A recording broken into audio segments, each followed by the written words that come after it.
విద్యారంగానికి ప్రభుత్వం కోట్లు ఖర్చు చేస్తున్నా క్షేత్రస్థాయిలో సమస్యలు పరిష్కారం కావటం లేదు. నేటికి చాలా చోట్ల మొండి గోడల మధ్య చదువులు సాగుతున్నాయి. గదులు చాలక పాఠశాల ప్రాంగణంలోని సైకిల్ స్టాండ్లు, కూలిపోయే భవనాల్లో పాఠాలు వినాల్సిన దుస్థితి. 40 మంది ఉండాల్సిన తరగతి గదుల్లో 80 నుంచి 100 మందిని కూర్చోబెడుతున్నారు. విజయనగరం జిల్లాలో పాఠశాలలో నెలకొన్న దయనీయ స్థితిపై కథనం. వెనకబాటుతనం ఉన్న విజయనగరం జిల్లాలో 90% మంది చిన్న సన్నకారు రైతులు కూలీలే. తమ పిల్లలను మంచి చదువులు చదివించాలని తాపత్రయపడుతున్నా ఆర్థిక స్తోమత సరిపడక ప్రభుత్వ పాఠశాలల్లో చదివిస్తున్నారు. ప్రభుత్వ పాఠశాలల్లో సమస్యలు కోకొల్లలుగా కనిపిస్తున్నాయి. జిల్లాలోని జామి, కొమరాం, డెంకాడ ఉన్నత పాఠశాలలు పరిశీలిస్తే విద్యార్థులు పడుతున్న అవస్థలు వర్ణనాతీతం. గదులు లేక మొండిగోడల పక్కనే చెట్ల కిందే చదువుకుంటున్నారు. చాలని ఇరుకు గదులతో ఇబ్బందిని ఎదుర్కొంటున్నారు.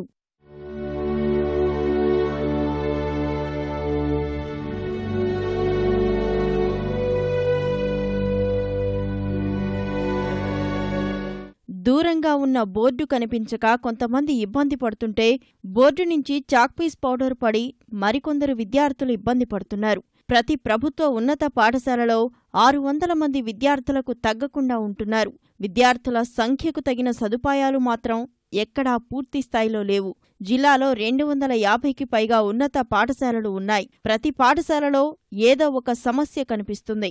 తరగతి గదుల పైభాగం దెబ్బతిని పెచ్చులు ఊడిపోతున్నాయి. కిటికీలు లేక ఎండ, వాన తరగతి గదుల్లో నేరుగా పడుతున్నాయి. మంచినీటి సౌకర్యం కనిపించటం లేదు. మా స్కూల్లో గదులు లేక చెట్ల కింద కూర్చున్నాం. వర్షం వస్తే ఇబ్బంది పడతాం. పురుగులు పైనుంచి ఆకులు అవన్నీ పడతాయి. బడిలో గదులను కట్టండి. కింద పురుగుల నుంచి పైనుంచి ఆకులు పడుతున్నాం వల్ల మాకు ఇబ్బందిగా ఉంటుంది. సరిగా చదవలేకపోతున్నాం. బోర్డుకి స్టూడెంట్స్ లెసన్ చెప్పేటప్పుడు తల మీదకెత్తి ఎక్కువసేపు చెప్పడం వల్ల చూడాల్సి వస్తుంది.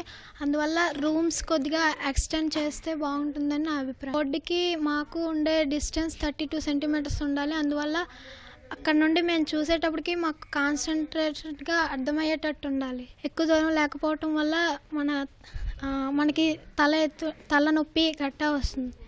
పుస్తకాల్లో చూసుకుంటే బోర్డుకి విద్యార్థుల మధ్య ఉన్న దూరం 32 సెంటీమీటర్ల నుంచి 35 సెంటీమీటర్లు ఉండాలి. కానీ ఇక్కడ చూసుకుంటే ఎక్కువ మంది విద్యార్థులు ఉండడం వల్ల బోర్డుకి దగ్గరగా ఉన్నారు.